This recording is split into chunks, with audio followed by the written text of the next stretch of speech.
Welcome to Oncology Today, updates from the ASH 2022 meeting on lymphomas. This is medical oncologist Dr. Neil Love.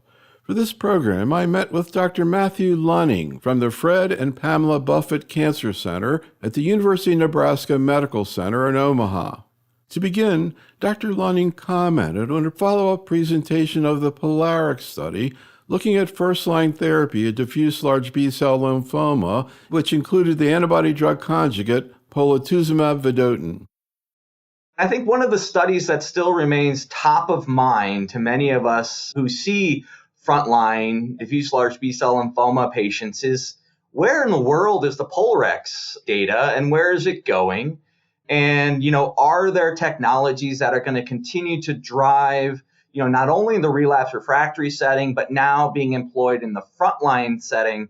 And that really comes around circulating tumor DNA. And where's the application in that in some of our more common diseases?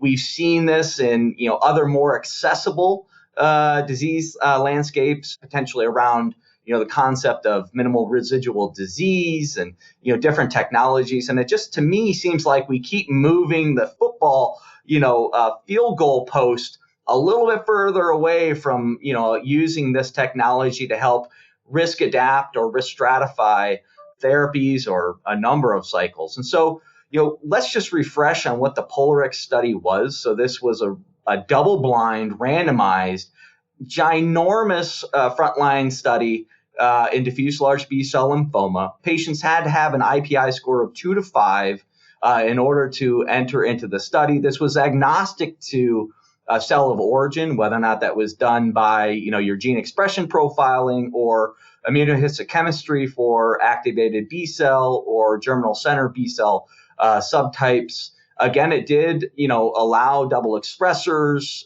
your non-double expressing type of lymphomas. The control arm was standard R-CHOP, and the experimental arm was polatuzumab, rituximab, CHIP, and so removing the vincristine arm. And we know kind of from the initial POLARIX data and from the publication that there was, and this did meet the primary endpoint, expanding that progression-free survival, event-free survival curves.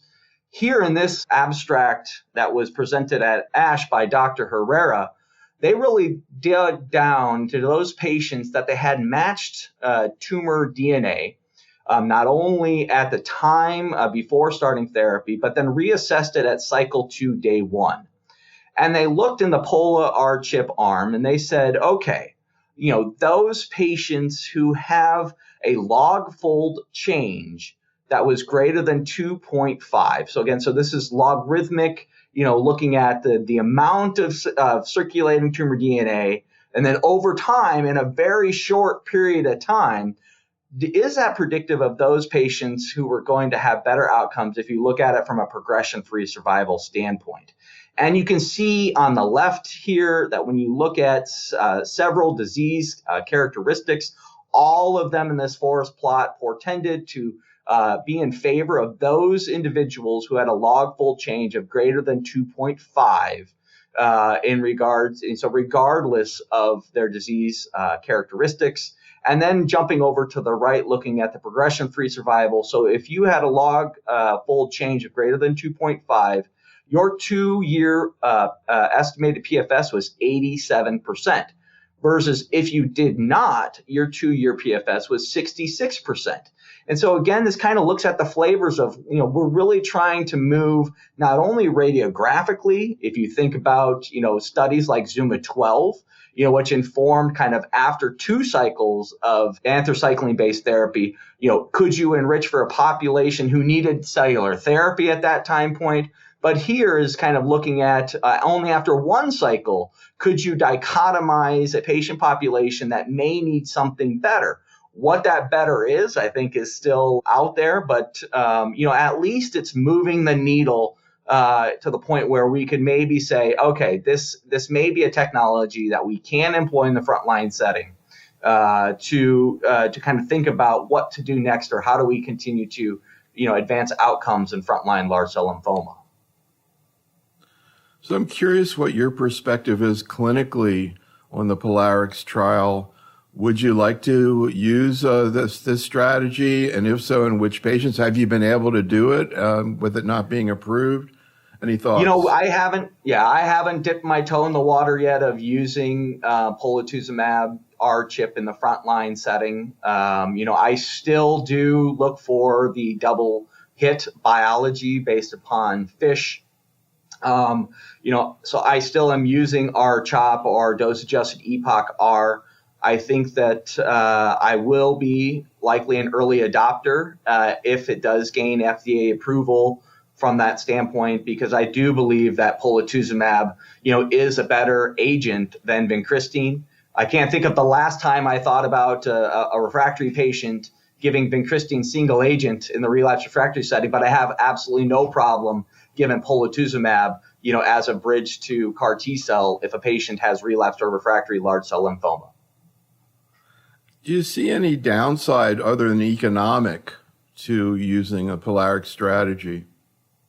I really don't. I think if you look into this study and knowing that it's a double-blind, trial, from an investigator standpoint, you really couldn't tell who is on which arm, right? If you look just purely at peripheral neuropathy, which was, I think, the biggest driver, and if you think about your analogies to brentuximab vedotin, as using a very similar, warhead in MMAE, I typically don't see the peripheral neuropathy when I use brentuximab vedotin until I start to approach the double-digit number of cycles. So if you're using, I know I'm jumping diseases, but if I was using an Athera approach in Hodgkin's lymphoma, I start to see the neuropathy as I get to 9, 10, 11, not 1 through 6.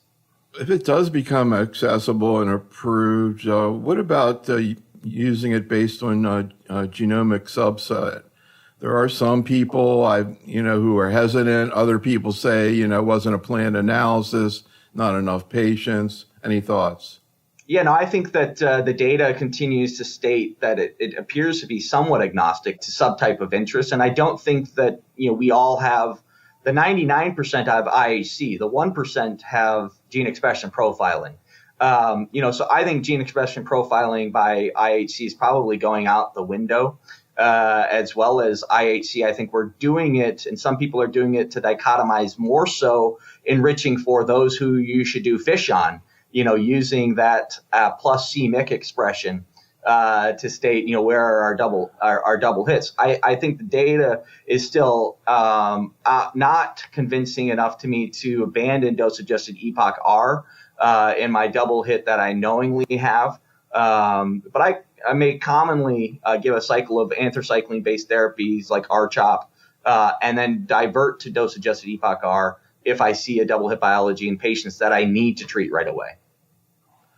So I think the original, hazard rate, the forest plot, it did look, even though there weren't that many patients, like there was a difference based on ABC or non-GCB subtype. Yeah. That was kind of what I was referring to. Yeah, I caution that if my recollection serves me right, I think there was a lot of missing data in in that forest plot, almost more than either one of the other arms, and so it's kind of a wash to me, in that regard, and I'm not sure that polatuzumab over time has shown as a single agent that it really cared, what it looked like from a ABC versus GCB standpoint.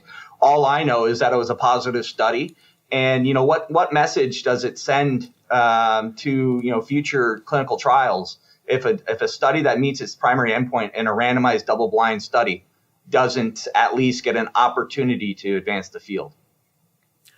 You were making the analogy to the Echelon 1 study, which I think really is a great analogy. And one of the things that we saw there was early on, I never was totally clear about why people kind of thought more about it in high risk. And then once the survival data came out, everybody looked at it differently.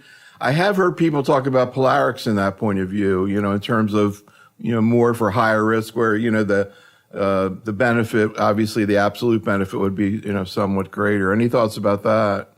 Yeah, I think R-CHOP always performs better in a clinical trial than it probably does in the real world. I mean, we've seen that in numerous, I can't too many to count clinical trials that have come up against R-CHOP and failed, right? So why are we, holding this trial not in a different esteem? It beat R-CHOP. Everybody, goes and talks about RACVP, and it beat R-CHOP in a European study. But RACVP is really two different trial regimens and much more intense than Pola R-CHP. And this is mano a mano. This is one drug, blinded, couldn't tell. Yes, I understand the economic ramifications are what they are, but at the end of the day, the best chance to cure R-CHOP is with the first treatment. And I just don't think that vincristine is in the same weight class as polatuzumab. Please continue. So kind of dovetailing very nicely, we talked a little bit about in the first abstract around circulating tumor DNA.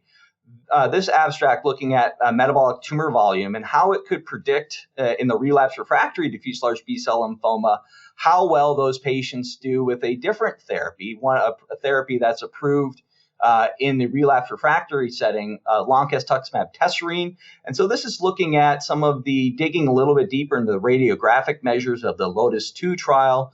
Again, loncastuximab tesirine, this is a CD19 antibody drug conjugate. What I find interesting about this drug is it brought into the therapeutic landscape a new warhead, which is the pyrrolobenzodiazepine warhead, or a PDB dimer. And so this comes, this isn't MMAE, this isn't MMAAF, that we're accustomed to. So, this drug did take some time to, get a learning curve on what this warhead brings to the table from an AE profile. But once they found out kind of the dosing strategy, the drug did drive benefit. And so here it's really trying to go beyond SUV max. And we're going to see this in a couple of other abstracts and really drilling down into this metabolic tumor volume. And so, as well as tumor lymphoma glycolysis, which uses metabolic tumor volume in perhaps a little bit more detail. One of my fears is that, yes, metabolic tumor volume does and appears, at least in this study, to do better than the maximum SUV, as did TLG. But, one of the things that hasn't bore out in any of these abstracts is really diving into the time a nuclear medicine radiologist has to spend in order to get MTV or TLG, right? If you think about practically, right, outside of a research environment, how long does it take to read a Deauville score versus how much time does it take to get MTV or TLG? And you can use all the artificial intelligence you want. But in talking with my nuclear medicine radiologist, there is significant amount of contouring or, second checking on the AI software. If anything, I know it's going to get better. But is MTV ready for prime time? I think it's intriguing. But I also think we have to keep in mind the practicality of that transition to moving beyond Deauville scores. I know we've seen, and that we didn't see here, of delta SUVs, being talked about. So something to, tickle the neurons a little bit. But I don't think MTV is going to, outside of exploratory analyses like this, is going to is ready for prime time.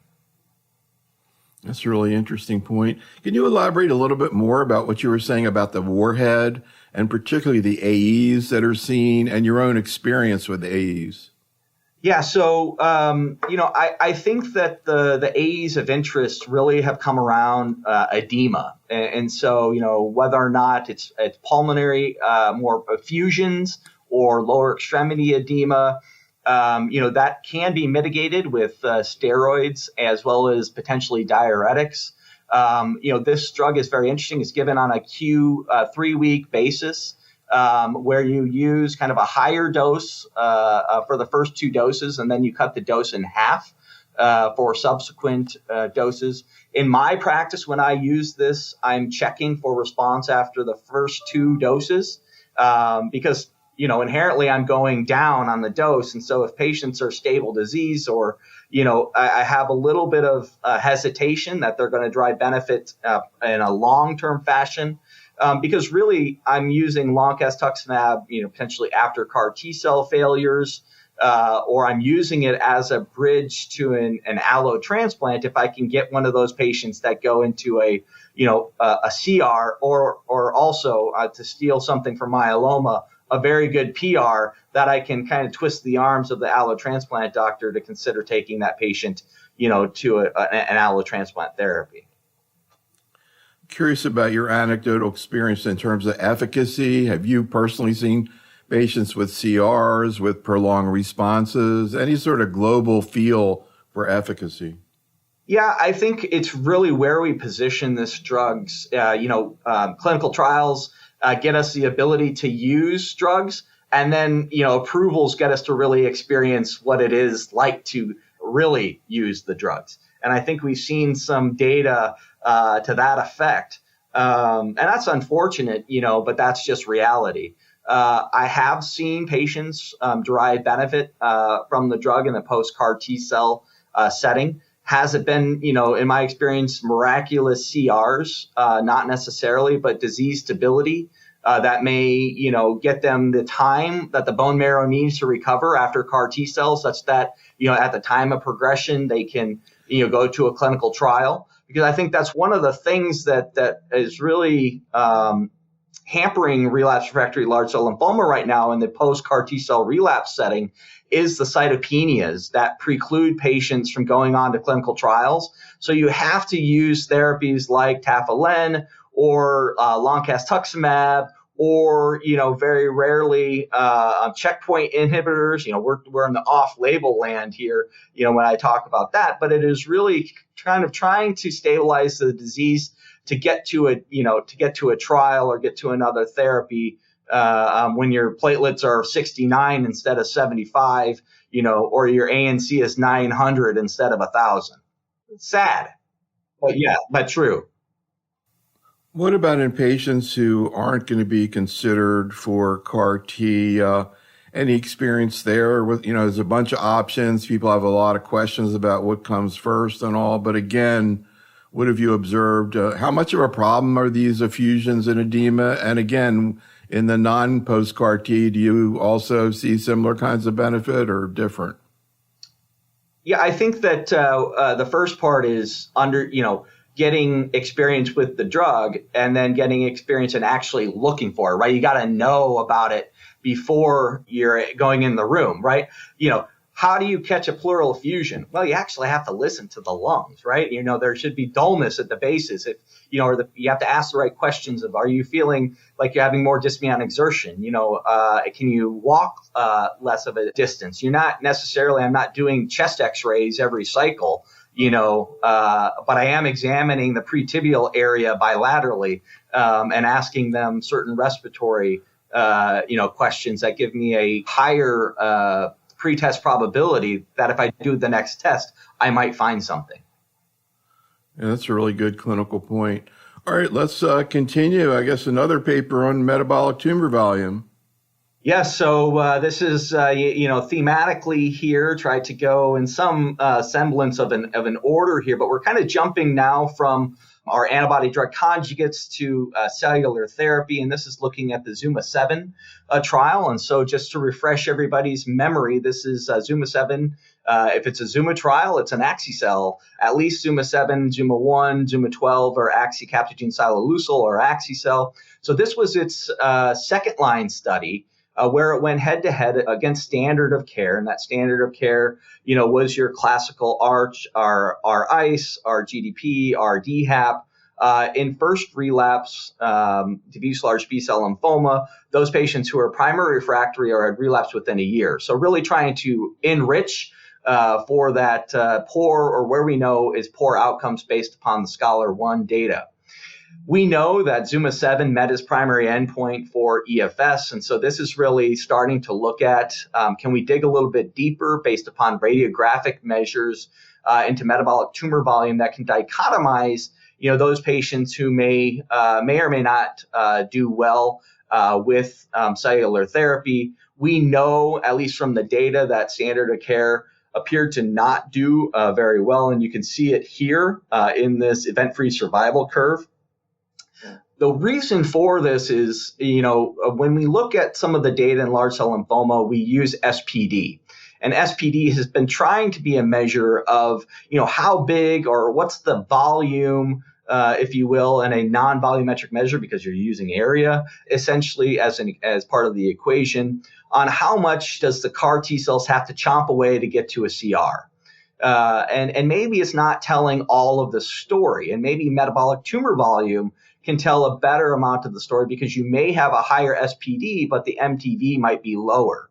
And so this is just using MTV, I believe at a cutoff of 41% or greater was high, 41% or lower was low. And you can see here the low MTV group did better with axi-cel. But I think the real story here is the high MTV with axi-cel even did better than those patients who had a low MTV that got the standard of care arm. And remember, those patients were patients that went on to get second-line chemotherapy with an intent to go to an autologous stem cell transplant if a chemosensitive response was amenable in the control arm. And so MTV may have a role here. But again, it's kind of, what do you do with it? What's the next step? Do you risk adapt those axi-cel high MTV patients to get something else beyond axi-cel, either as a precursor to CAR T-cell or as a maintenance therapy after CAR T-cell? And I finally think we're starting to get into that landscape in the clinical trials where we have enough, data, we've enriched the population enough, because I think you and I can agree, Dr. Love, that there's still a significant amount of area above the curve in the event-free survival. We can try to do better to cure more patients, in second-line large cell lymphoma, especially, in this heavily chemo-refractory patient population that's just, their disease laughed at our CHOP. And so, sticking to the axi-cell theme here, this is an abstract that I got the pleasure to present at ASH this year. And what I thought was, the data was pretty self-explanatory. I really enjoy the question and answer period of my oral presentation. Also, I think there were some provocative questions, one that gets at the real world and just real kind of societal issues around therapies globally. And this was really looking at those patients who were in Scholar 1 and then matching them to, the axi-cel experience and trying to do a matched analysis and looking to see what was the true outcomes of age and other variables, whether or not you went to CAR T-cell or if you got chemoimmunotherapy. And you can look here, one of the things that I've always been interested in is to look at age and CAR T-cell outcomes. And, across the board, pretty much age didn't matter, right? Sometimes those who are 65 or older and got cellular therapy may appear to do, it's a slightly better, but it's not, often statistically different. But here you can see, regardless of age and with axi-cel, you had a better chance of getting into a CR with a CAR T-cell therapy compared to chemo immunotherapy. And regardless of age, your probability of living longer was higher if you were shunted down that CAR T-cell journey versus if you just continued to get chemo immunotherapy. I think the biggest thing here is that age should not define CAR T-cell eligibility. We should be striking that from clinical trials. I don't see a reason why, if it becomes part of your national guidelines to say, you are not CAR T-cell eligible if you are 65 or 70. I just don't think the data supports that. Granted, you have to look at other comorbid conditions, right? And I don't think that this applies just to axi-cel. I think this data set, applies to axi-cel. But my gut is that this applies to the other CAR T-cells that are approved in large B-cell lymphoma in the relapse refractory setting. I think that this is just the perception that axi-cel perhaps is the toughest to get older individuals, through. And, I think that has been my experience, but I don't think that it's impossible. And you have to use some clinical judgment on who's going to get axi-cel versus who's going to get lyso-cel versus who's going to get T-cell versus who's going to get a clinical trial, with a cellular therapy agent. But one of the things that I don't think is age should be a definer. And I went as far as to say that it's potentially ageism at this point, based upon the data. I guess the other question is going to be who's going to get a bispecific, but just sticking with CAR T, you mentioned comorbidities. Any specific comorbidities that relate to CAR T, cardiac, renal function, any sort of red flags for you specifically in terms of types of comorbidities? Yeah, I think a data set that I'm not going to talk about, but I think that really tried to hammer, into this in some chink in the armor to those who say, too sick to CAR, was the pilot study. The pilot study was looking at patients over the age of 70. They had compromised renal function. They had cardiac down to an EF of 40%.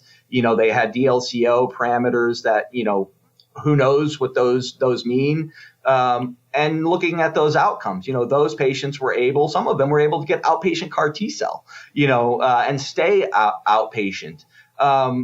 So I do analyze creatinine clearance because I do adjust the fludarabine dose around creatinine clearance. I think that does play a part not only in cytopenias or prolonged cytopenias, but potentially the risk of fludarabine-induced neurotoxicity, which can cloud the picture when you're dealing with ICANS from that situation.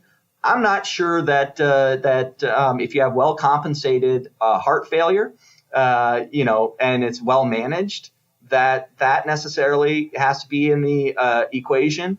And remember, in the trials, it was oxygenation greater than 92% or greater got you onto the trial, not a DLCO of some value, from that standpoint. And then one of the other pieces is I really look at KPS from, what it's driven by their comorbidities. And I look at KPS that's driven by their lymphoma, right? I'm more likely to take a patient to CAR T-cell because I know that there are my patients that are alive because of cellular therapy that would not be alive without it. And most of those patients came in hot, right? They came in with their lymphoma, trying to take their lives. And the one thing that salvaged them was cellular therapy. And if you have that risk-benefit discussion with the patient and their family, and they know what they're entering into, this isn't, this is the real world. This is life or death for a lot of these patients and their families. And if they get it, you go. That's a really good point. I guess the other thing is, I think at this point, people are aware of the fact that the criteria for an autologous transplant and CAR T is really somewhat different. I think so. And, I try to educate on that against that philosophy of, transplant equals, CAR T-cell eligibility and vice versa. CAR T-cell, you go in with disease. Transplants, you don't, or you try to go in with minimal amounts of disease. I think we can start to see, some data to support that maybe we should chomp away at the disease a little bit if we can. But remember, you can't have, the saying I like to use is you're really changing your wavelength a little bit about you want disease stabilization without ECOG migration. You can get, but you got to choose wisely on what therapies you're using to kind of debulk the disease or stabilize the disease as you try to get to CAR T-cell. Because the odds are if you're using combination chemotherapy, you're getting stable disease or maybe a little bit of reduction, but you may be coming at a risk of toxicity that makes them CAR T-cell ineligible based upon damage to the bone marrow, the body, the organs. So the next abstract is looking at from the transform data set. And so this was a randomized phase 3 trial of lisocabtagene maraleucel or liso-cel versus standard of care. And one of the things that was different between the Transform trial versus ZUMA-7 that I wanted to call out in this abstract is that in ZUMA-7, those patients who progressed on the experimental arm came off and got commercial CAR T or didn't get CAR T or got an experimental CAR T or got some other therapy versus in the Transform trial, if you progressed on the experiment or the control arm, you were allowed to cross over and get liso-cel on the clinical trial. And so while the data set here continues to show that an advantage in the experimental arm, which was liso-cel over the standard of care arm, with a very short EFS of 2.4 months, this is the first time that we've seen the crossover subgroup. So how did those patients do, that crossed over, that had an event in the control arm and then went on to receive liso-cel, if you will, in the third line setting where liso-cel is approved also, right? But again, you got to remember that Transform enriched for a chemo-refractory population, those who are primary refractory or relapsed within 1 year. And so you can still see here the median PFS is 5.9 months. That's not great, right? I mean, that's right in line where we were with the Transcend data set. So, if you want to have the best outcomes in a primary refractory population or an early relapse population, second line CAR T cell is where it's at. It's not waiting for, a third line, waiting them to get to the third line because then they're going to, still get to CAR T cell. I think, that we're finding the sweet spot of cellular therapy here, at least in this enriched patient population. And so really it begs, the referral is, call at primary refractory, call at first relapse.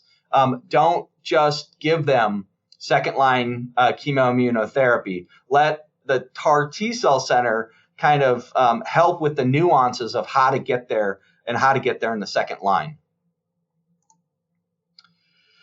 The next study is kind of a match-adjusted indirect comparison of liso-cel versus axi-cel for second-line patients. And so this is trying to align, taking the Transform data and the ZUMA-7 data in the best statistically, massaging way when you know that there is probably never going to be a second-line head-to-head trial of axi-cel versus liso-cel in a similar patient population. How can you, in a statistical mindedness, analyze these two unique data sets?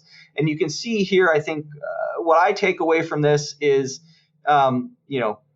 liso-cel is probably equally effective to axi-cel. If you look at the toxicities, just along the way, perhaps there's less CRS, there's less high-grade ICANS with liso-cel to axi-cel. But this is, again, in the setting of not doing a lot of the risk mitigation strategies now that are being employed with axi-cel. So again, you're trying to compare apples to apples, but you're not, flavoring the new things that we're doing for axi-cel to reduce the risk of high-grade CRS or high-grade ICANS. In my practice, I'm not trying to necessarily negate all CRS. I'm trying to negate all grade 3-4 CRS. I'm trying to negate all grade 3-4 ICANS. But, my patients, we talk very candidly when I'm giving axi-cel to expect a fever, to expect grade 1 CRS, to note that we may be using tocilizumab, at the signs of first hypotension to help kind of pull the reins back on that CAR T cell. Because it's just feeding too fast. It's too much of a feeding frenzy, and we need to slow it down to try and prevent, high-grade CRS and high-grade neurotoxicity. You just may need to do that less with liso-cel in my experience. So I'm just kind of curious, putting aside reimbursement and just in terms of your own belief, what you think you'd like to do, what are the situations right now where you think it's really in the patient's best interest to with relapse diffuse large B-cell to get autologous transplant first before CAR T? And what happens when you use autologous transplant after CAR T? Yeah, I haven't been in the situation. I'll answer the second part first. I haven't been in the situation yet where I've taken a post-CAR T-cell patient to an auto transplant.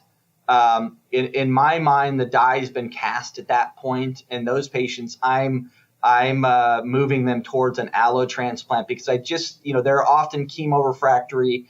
I'm not sure that a beam-based, high dose therapy is going to be curative intent.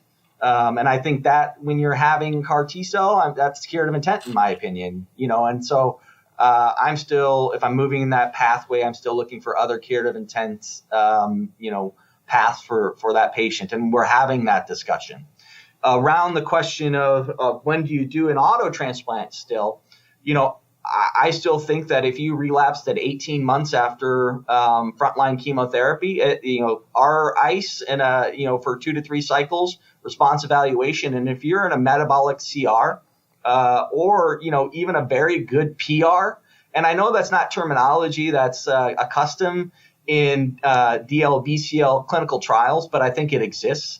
These very good partial remissions. I think you can still take those people to an auto transplant, and you can look the patient straight in the eye and still say, I think that we're doing this with curative intent. Do we have other options am I going to be looking at day 60 or day 100 for early relapses in that patient population? Absolutely, because the second that patient relapses after an auto transplant, every day matters. Right? You just may be catching their disease at a lower disease burden that may afford them a better opportunity with cellular therapy to get a durable remission and potentially another opportunity at cure.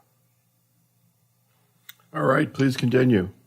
So now we're going to segue from cellular therapies to talking about, which kind of was top of mind, I think at ASH this year was really the discussion around, and I'll speak to a little bit about this in the follicular lymphoma section too, about how are we going to insert bispecifics into the equation of cure, not only for diffuse large B-cell lymphoma, but one could argue potentially follicular lymphoma.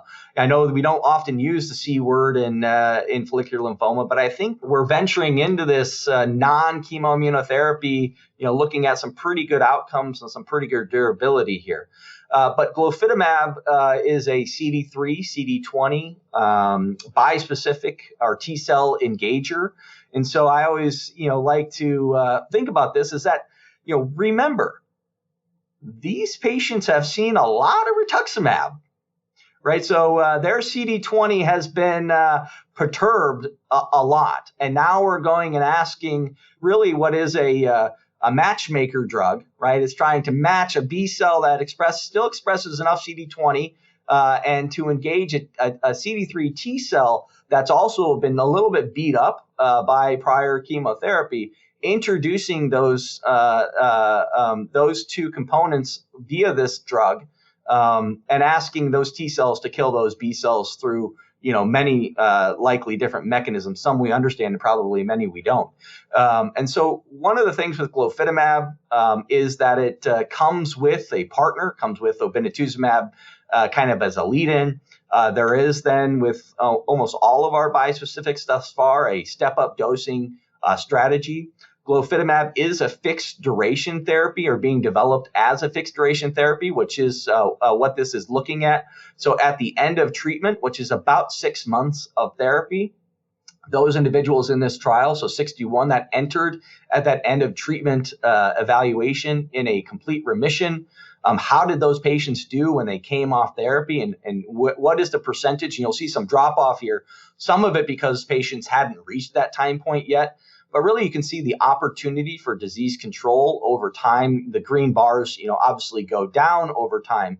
But I think the question truly is going to be is, can you come off therapy in relapse refractory large cell lymphoma? And then if you do have a relapse, can you reuse, this class of drugs to re-engage the immune system after giving it a break and still get the same, ability to get a complete remission? And what do you do? In that situation, I think is the question's not been quite answered here. This is in the face of the other bispecific that's kind of trucking along here, which is epcoritamab, which is a continuous, use in the relapse refractory large B cell landscape. I'm not going to talk about any of the EPCO data here today, but I really do think that there are two camps.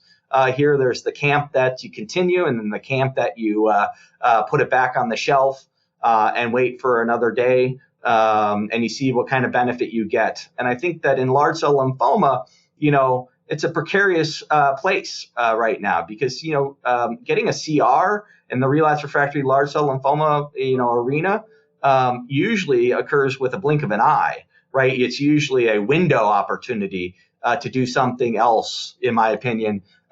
So if I get a CR in large cell lymphoma, I may want to continue, therapy because you don't know if you stop, if you're ever going to see that CR again. But bispecifics and some of this data of duration of response, and if you can get, a CR and then off therapy for, let's say, 2 years, and then it relapses and you can go into a CR again, patients may like that, even though the disease carries with it, classically not a very good prognosis. This is looking at this trial is looking at mosunetuzumab monotherapy in patients who are elderly or unfit and previously untreated diffuse large B-cell lymphoma. I think that what I take away from this study is mosunetuzumab, again, is the CD3, CD19 bispecific. This one doesn't come with a obinutuzumab lead-in, but it does have a step-up dosing. I always caution, these elderly unfit trials in DLBCL because, it's very hard for me to find an age, where I know I can't give or at least start or try full dose R-CHOP. And what always is curious to me is to see who gets frontline therapy, doesn't have a response, or with these primary progressors, and then to see what their next line of therapy is, right? And so, we've seen some trials in other diseases where you get a novel frontline therapy that's not chemotherapy based, and then with the second line treatment they get anthracycline based chemotherapy. So it's kind of like, well, what made them fit now to get to R-CHOP as a second line? So I think some of this is always in the details. There are, the opportunity to put patients, into a complete remission here. You can see it. There are patients who are in relapse. So I think that this is interesting. The CR rate is 43%. The 12-month PFS was 39% in this trial. So further data needed. I'm not sure that mosunetuzumab is the strongest bispecific in the large cell space. And so we're just going to have to see where this is going to go. Now switching from our aggressive non-Hodgkin's lymphomas and jumping to our most common indolent non-Hodgkin's lymphoma, that would be speaking to follicular lymphoma. And the first abstract that I chose to talk about comes from Dr. Leonard and the AUGMENT trial. For those of you who don't remember the AUGMENT trial, this was really looking at patients with relapsed refractory indolent non-Hodgkin's lymphoma. Both follicular and marginal zone were included in this data set, but it really looked at a rituximab sensitive group that needed therapy. There was some low burden patients, but in the eyes of the trial required therapy that either got lenalidomide or rituximab or your R-squared regimen versus rituximab plus placebo. And I think this is showing 5-year results and looking at the overall survival, that the curves continue to plateau in the R-squared arm. And in my opinion, with this trial, R-squared remains the backbone in second-line treatment of relapsed refractory follicular lymphoma. I think you're seeing that in the subsequent Me2 trials, which is R-squared plus something versus R-squared in itself in relapsed refractory follicular lymphoma.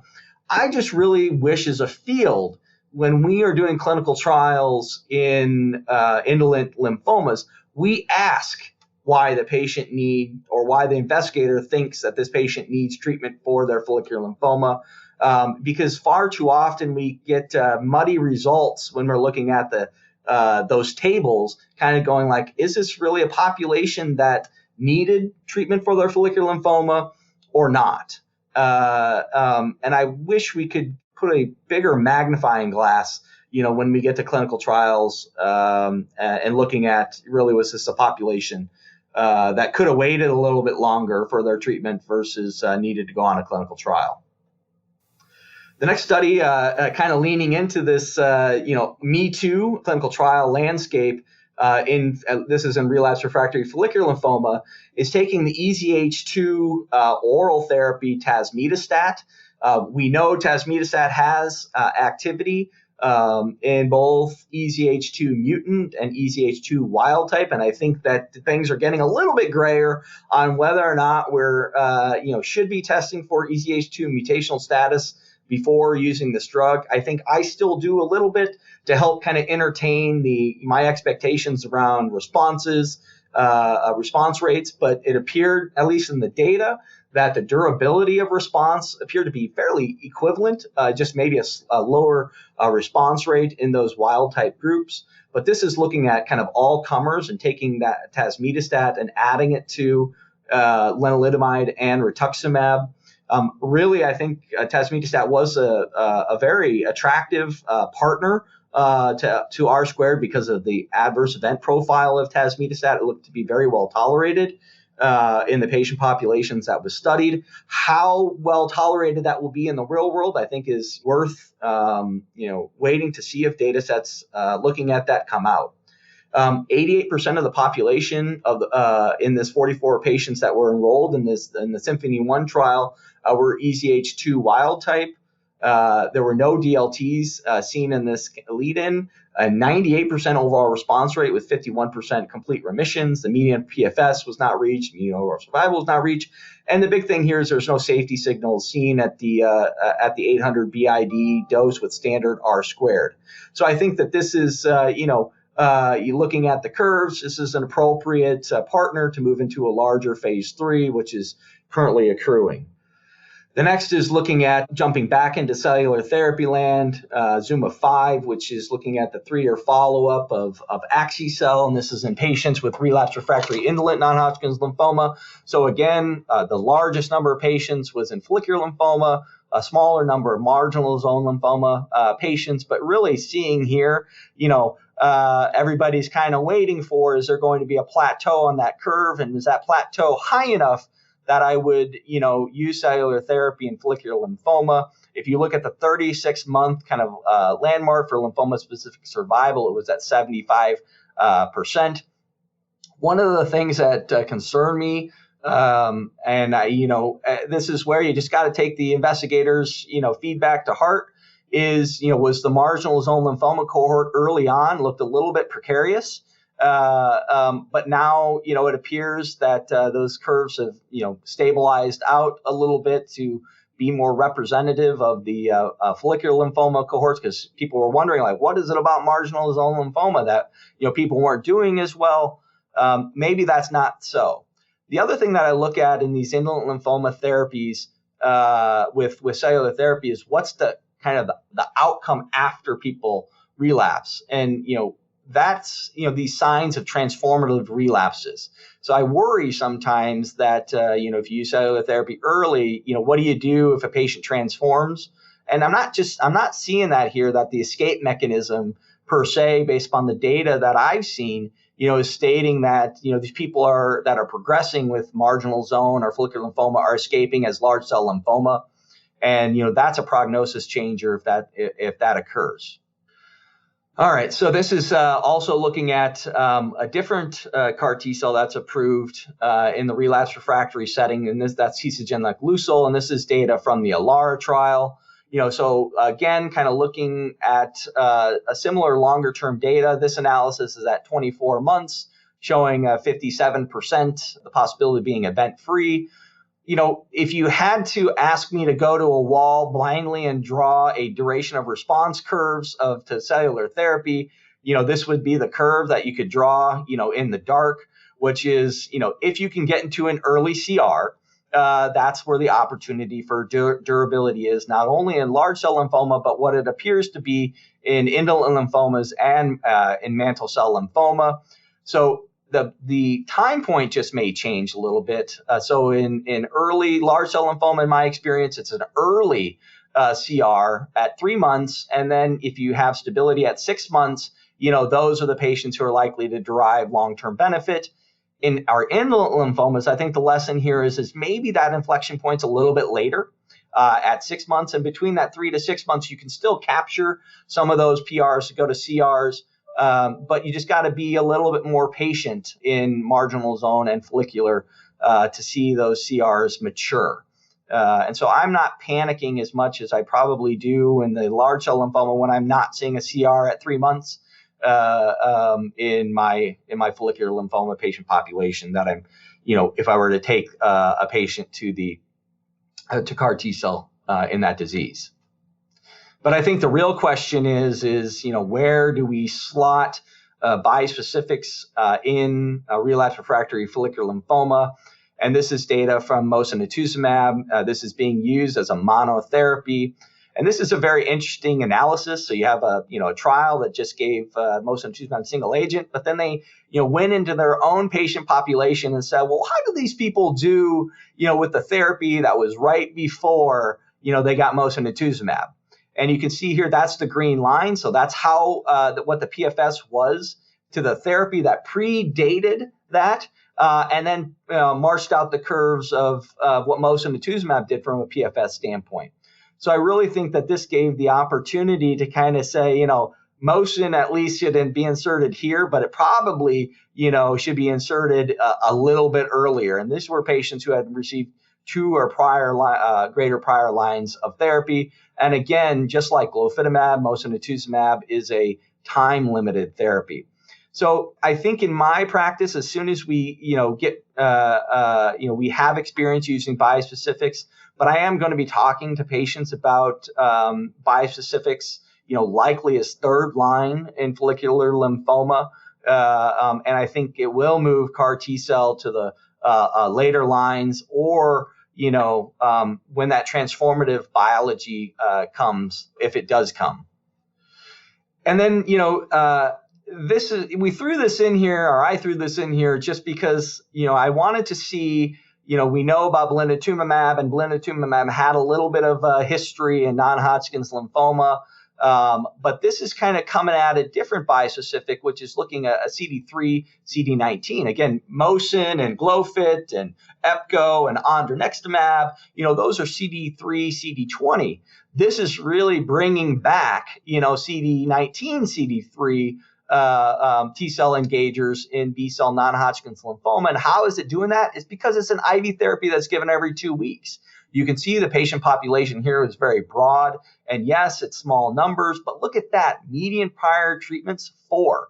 I've never seen a range of 21 being the upper bounds, in a relapse refractory trial. I'm not sure I can even name 21 therapies without recycling a few.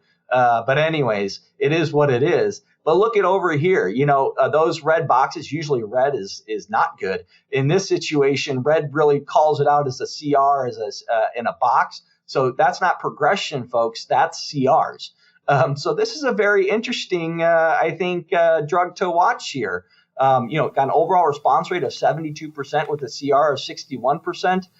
So while it is entering a crowded space and needs longer follow-up, I'm very intrigued by TNB 486. So typical tolerability issues, CRS mainly? Yes, and the CRS was seen with this drug. But remember, CRS, I'm not sure the pathophysiology and the pathobiology of CRS is the same in our bispecifics or our T-cell engagers as it is for CAR T-cell. And I think, the boogeyman with regards to CRS and ICANS is, maybe not as scary, if you will. You have to have the right setup and you have to, not forget about it. But, I think we're getting more accustomed to realizing CRS is just the way of the therapy. It's kind of like I wasn't practicing when rituximab first hit the market, and infusion-related reactions were occurring, and we just learned how to manage them, right? It became a physician, IRR, and then really it was in the hands of, right now it's in the hands of our oncology nurses, We built plans out on how to risk mitigate, and as well as how to treat. We will get there with bispecifics to where bispecifics and CRS and ICANS is not necessarily an impediment to the therapy, but it is just an acknowledgement that can come, and we just will have systems in place and guidelines in place to bring these therapies to the patients. I don't know if you know, but I was kind of wondering what I would think a lot of general medical oncologists would not typically have tocilizumab available in their clinic. I guess they would probably need to. And is it any big deal to use it clinically? Yeah, I'm not sure that the jury's out on T-cell engagers and the immediate necessity of tocilizumab. I think we really need to look at this as a field. This is kind of one of those situations where the field may have gotten ahead of the data. I'm not sure that steroids is not going to be as effective or more effective for CRS management than tocilizumab. Granted, we're going to have to look at the data. We're going to have to look at, to your point about having tocilizumab on hand, and the cart may have gotten a little bit ahead of the horse here, in regards to risk mitigation, CRS management. But, 10 milligrams of dexamethasone is a heck of a lot cheaper and a heck of a lot more accessible than tocilizumab. And I'm not, it comes back to the whole principle of, we are the ones who chose to call this CRS, right? We as a field, and I'm not sure necessarily that it's one in the same, and it needs to be managed one in the same. But we have to come together as a community to analyze the situation, because you're right. If you're going to use this in I'll just pick a town in Nebraska. If you're going to use this in Grand Island, Nebraska, I don't know if Grand Island, Nebraska, which has 2 hospitals and in a community practice, is going to have tocilizumab.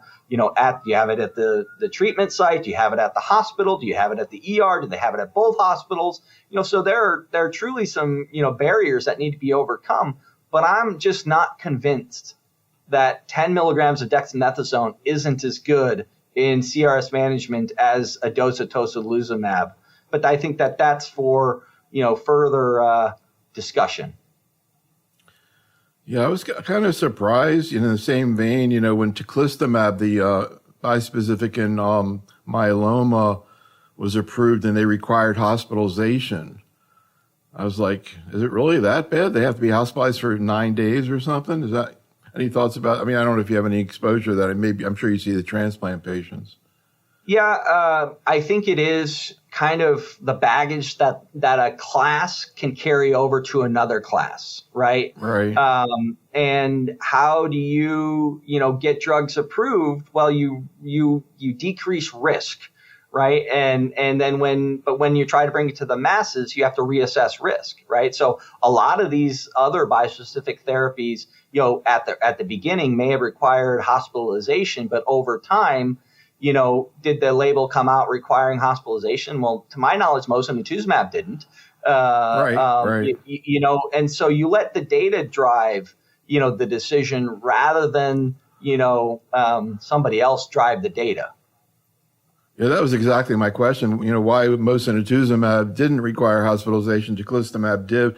From our point of view, I don't know. There's maybe some good data to support it. It was kind of hard to figure out why, but yeah, no, it is often hard to figure out. And to be quite honest, the investigators don't get to sit at the table when those discussions are happening around whether or not in a clinical realm we feel that people need to be or not. We may help inform the guidelines on the back end, but I'm not sure we're sitting there planning out the prescriber information. So speaking of myeloma, I see iberdomide here being looked at with lymphoma. That's interesting. Yeah, iberdomide got a name. I think it's going to make, if it's going to make a name, it may not be in lymphoma. This trial is, a fairly heavily pretreated patient population, median of 4 lines of therapy. And, it did, you can see here the single agent was looked at in cohorts A at 2 different doses. And then you added a little bit of antibody, whether or not it was rituximab in cohort B or obinutuzumab in cohort C. But I'm just not necessarily seeing a clear path forward here, unless you're adding something to it. Is this your kind of or iberdomide IO, in second line follicular lymphoma? I just don't know the path forward here, at least with this cell mod. I think the cell mod class is interesting.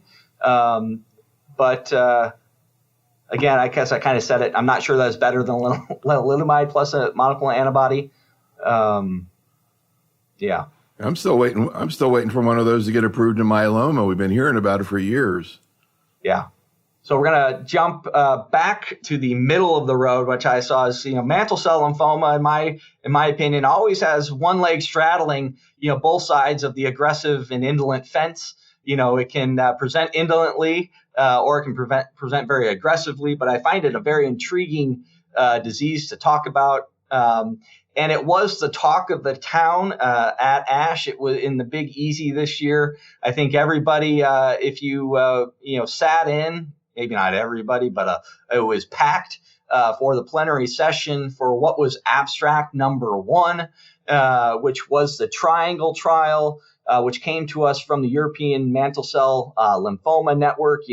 The group that has brought us many large randomized mantle cell informing trials. And this was a 3-arm trial that was 1:1:1 and it really had 2 experimental arms.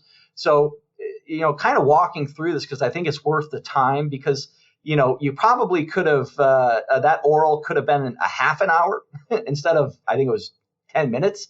And it would have given Dr. Dreiling a little bit more time to kind of walk through the data because it was very complex.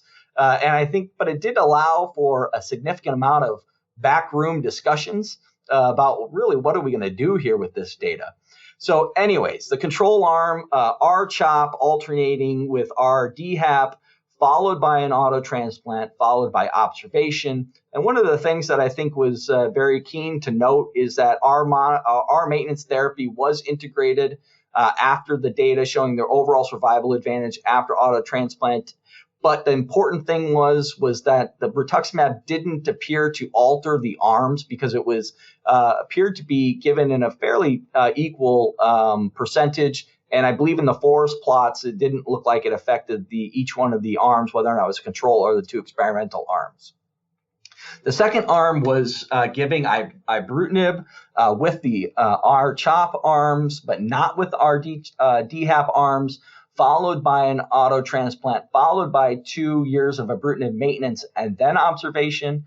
And the second experimental arm was R-CHOP plus ibrutinib, alternating with R-DHAP, and then 2 years of I maintenance or ibrutinib maintenance followed by observation. So in that third experimental arm, getting rid of the transplant, right? And so this has been a question all along. There's a national trial in the U.S. trying to kind of look at this question too, but doing it based upon those who achieved the best of the best response, which was, your MRD negative via clonoSEQ, as well as PET negative, then randomizing that patient population.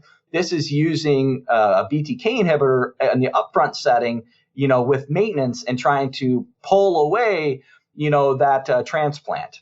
And so let's look at the first, the top right curve here, which is really looking at keeping auto transplant, right? So arm A versus adding ibrutinib to the auto transplant, which was here in the middle blue. And you can see here the green was statistically significant from a failure-free survival standpoint. So adding ibrutinib to the equation actually improved, but you had to keep the auto around.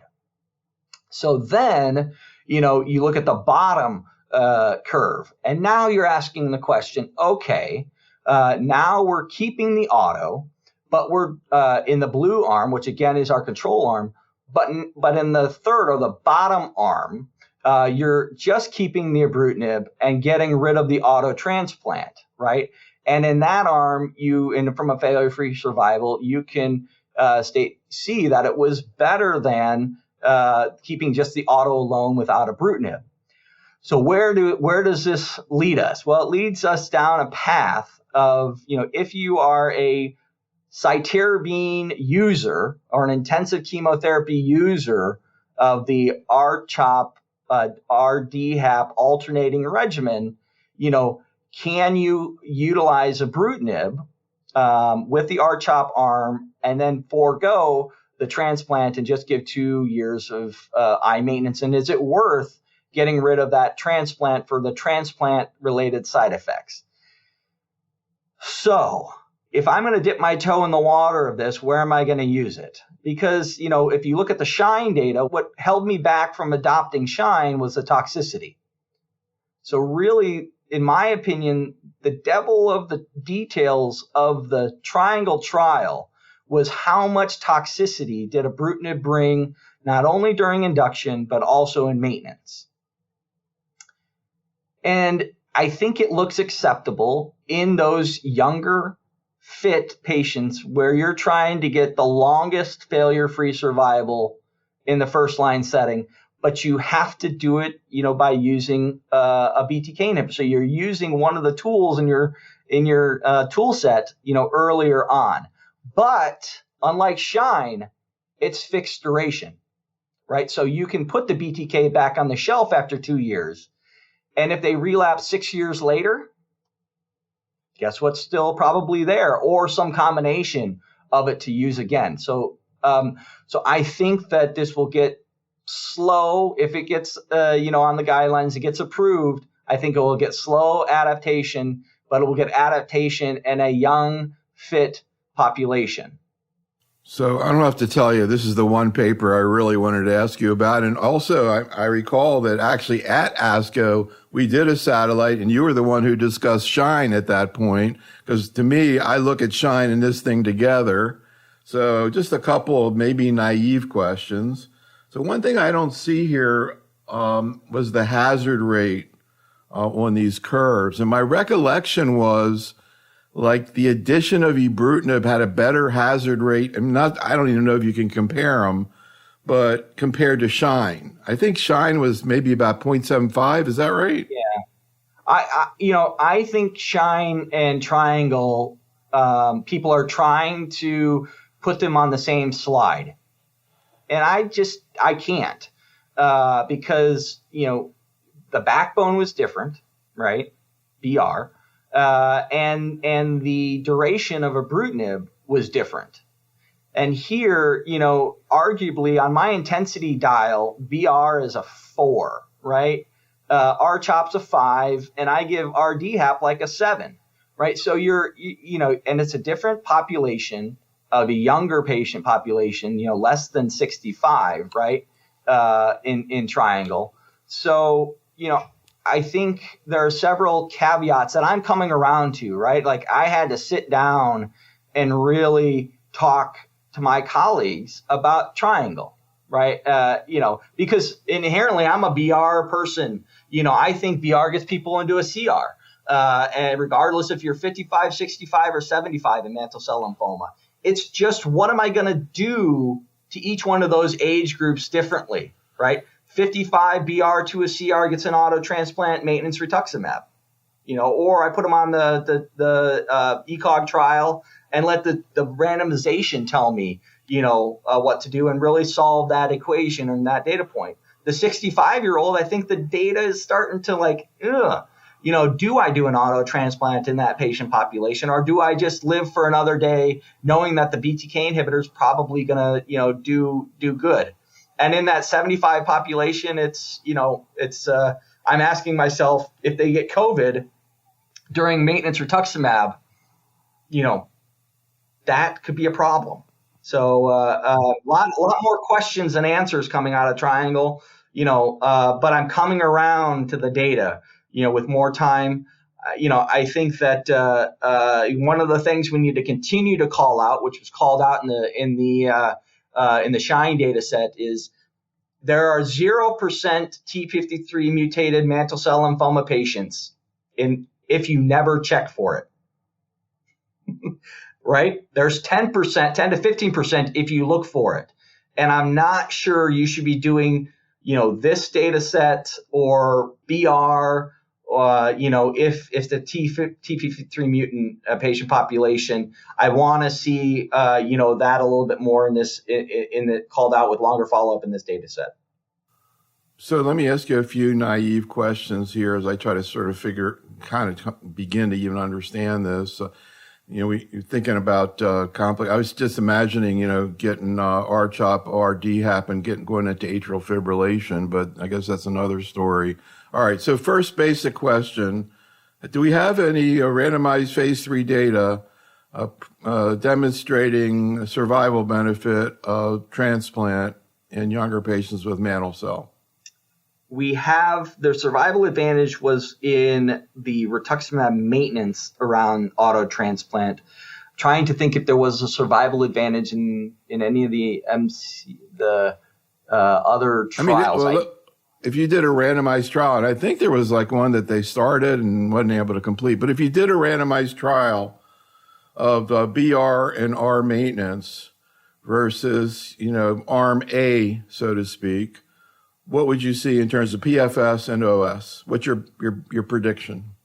My gut is that the patients who got into a CR likely could defer auto transplant if you gave our maintenance down the road. Why? Because the second and the third line therapies are so much better now in mantle cell lymphoma versus if you had done it 10 to 15 years ago. We didn't have BTK inhibitors. We weren't going to have, I think bispecifics will come into the market, and we didn't have CAR T cell. So to show an overall survival advantage in the current state is going to be incredibly hard in this disease, which, if you look at the, how mantle cell lymphoma has changed over time from a survival standpoint, it's marching further and further out from an overall survival standpoint. And so I think, maybe what you do in the front line, yes, it matters, but I think we have more options, second, third, and fourth line to prolong the survival of the disease.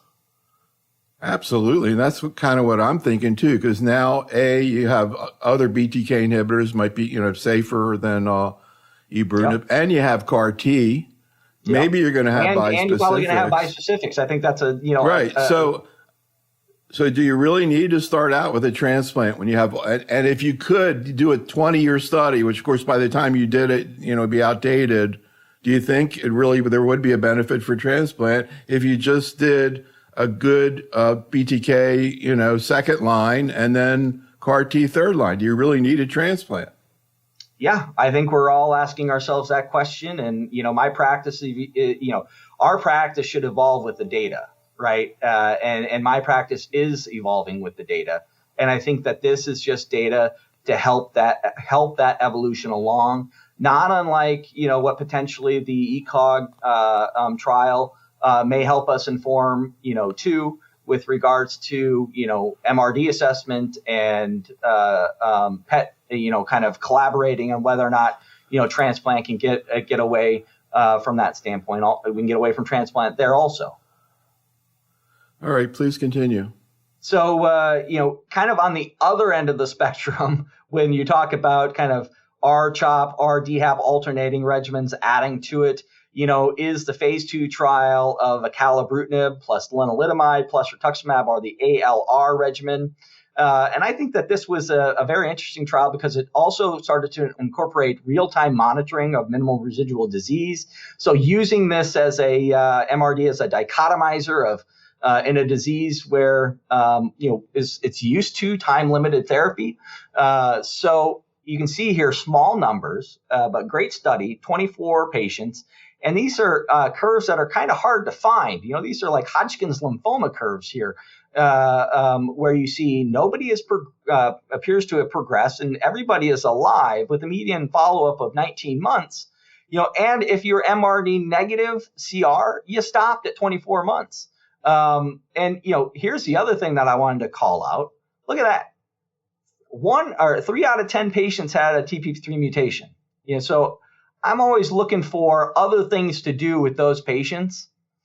Classically, I've probably been considering ibrutinib, venetoclax off-label. If I caught a TP53 early on and I can get access to it based upon some of the TAM data. But here, this is also very attractive.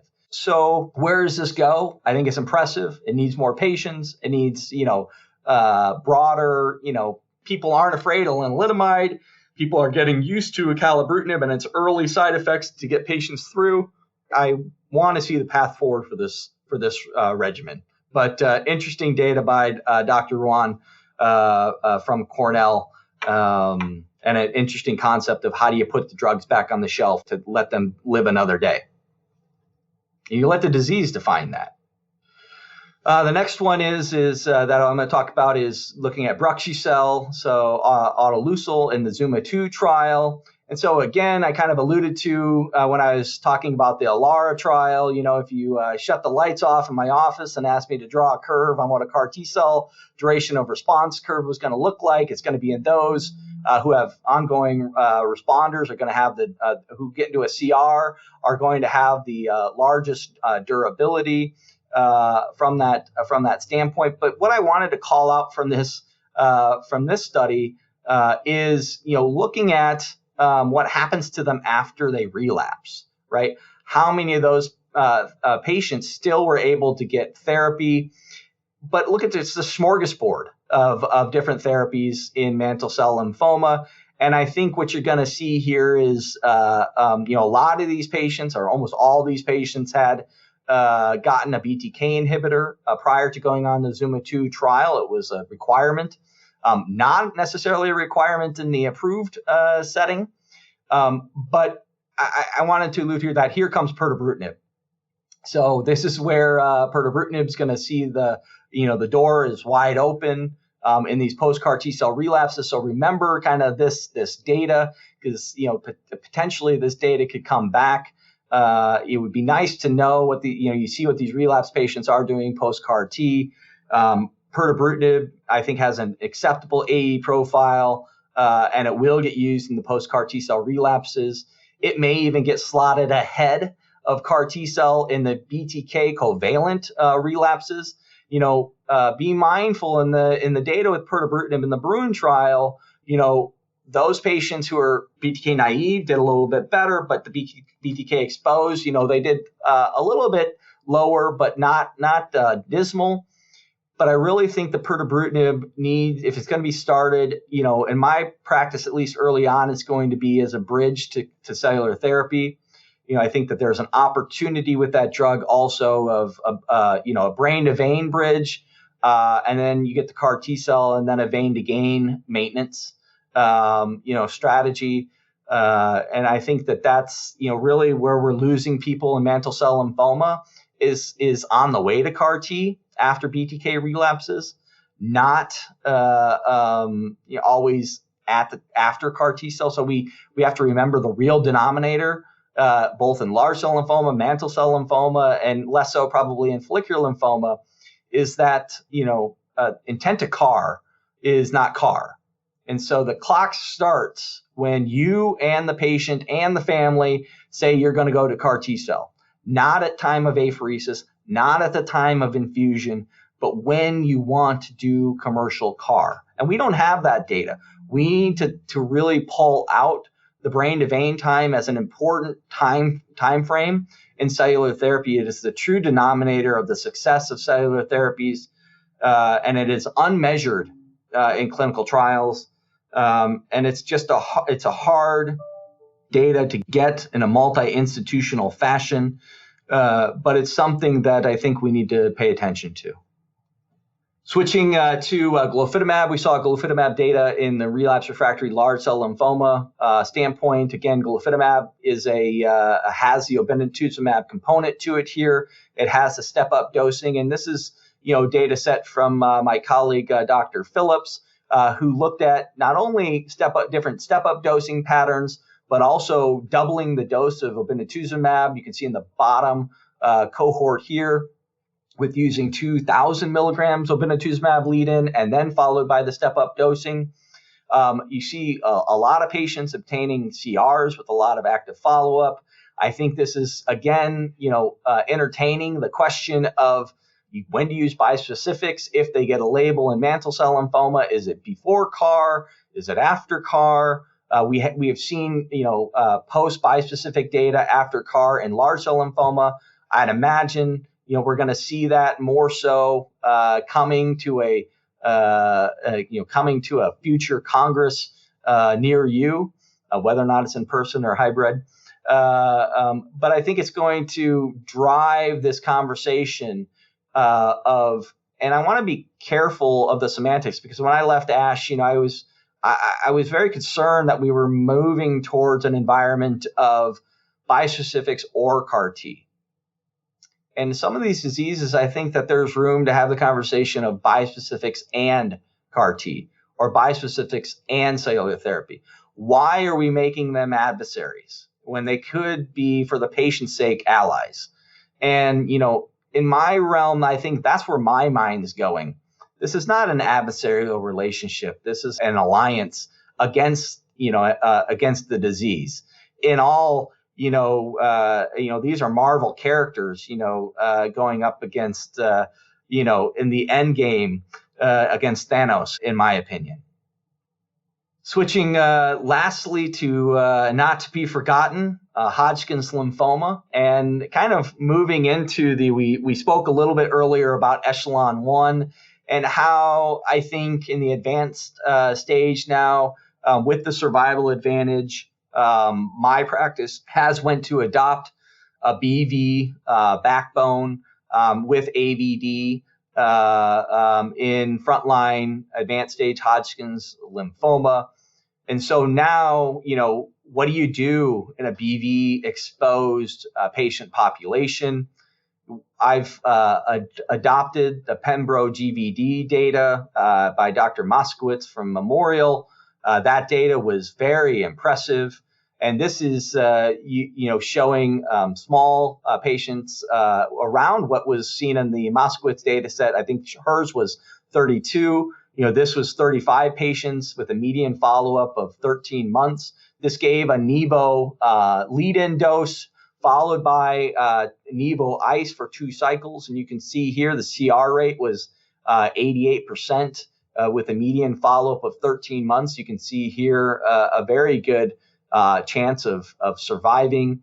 What I caution is that we need to see more BV exposed patients to kind of see where the checkpoint inhibitors or the checkpoint plus, whether or not it's GVD or ICE. I've kind of deviated to Pembro GVD as my therapy of choice if I have a BV exposed patient. Why? Because GVD is an outpatient, and if I can keep patients out of the hospital and have a good odds of them going into a CR to get to a curative intent transplant, that's what I'm going to do. But I think that this, also is another potential option with great data in Hodgkin's lymphoma. And then the last slide is bringing up camidilumab tesirine. So this is an antibody drug conjugate against CD25. And I think one of the tales of this drug thus far is not that it doesn't have activity in relapsed refractory classical Hodgkin's lymphoma. It's just kind of the unexpected baggage that can come with some of these therapies. And it's, very not very often do we see GBS or Guillain-Barré syndrome on the x-axis of many curves. In fact, I've never seen GBS on an x-axis of a curve, at least in lymphoma land here. And what this data set's trying to do is trying to carve out, in a population that really needs help, your relapsed refractory Hodgkin's lymphoma, and these are patients probably that have been BV exposed, that have been checkpoint inhibitor exposed, that are really looking for probably some bridge, and what it would arguably be a young population looking for a response to get them to an allo transplant, in my mind, a therapy that has a potential to work. but you have to counter this finding of Guillain-Barré, in the research studies as a path forward. And this is trying to look at, is there something that could predict whether or not it's soluble CD25 levels, whether or not it was LDH level, or the interleukin 10 level. And really, I think what perhaps lower burden of disease as manifested by an LDH level may be something that they could glean out of the data. But I still think we're scratching our heads on if this drug gets approved, where is it going to be used in Hodgkin's lymphoma, and is it going to be in my mind, in a young population, a therapy to try to get them into a CR to do something, next. It's a window, would be a window therapy, at least initially.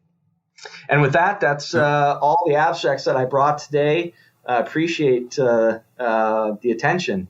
Happy to answer any questions or further dive any deeper into these abstracts, Dr. Love.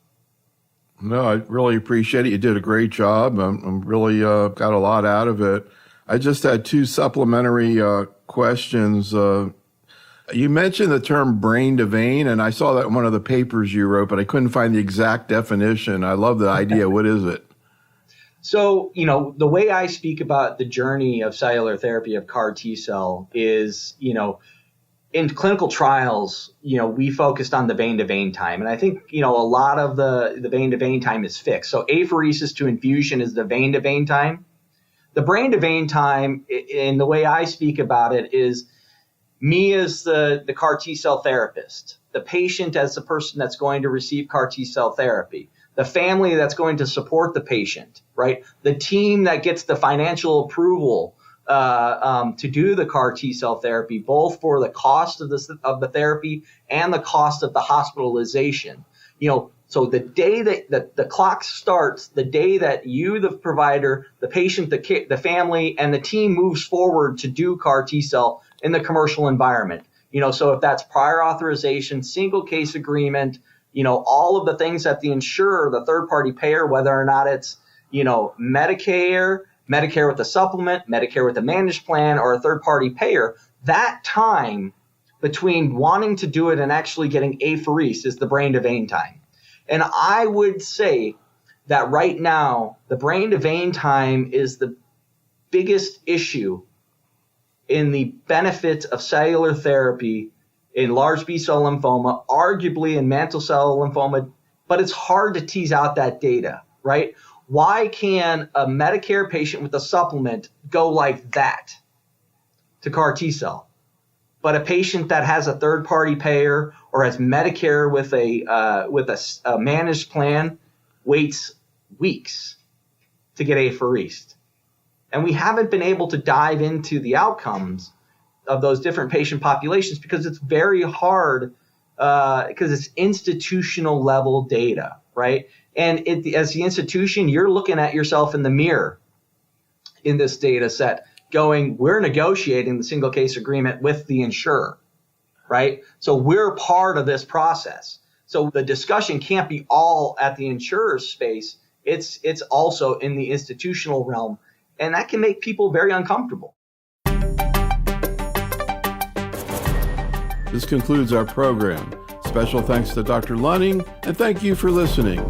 This is Dr. Neil Love for Oncology Today.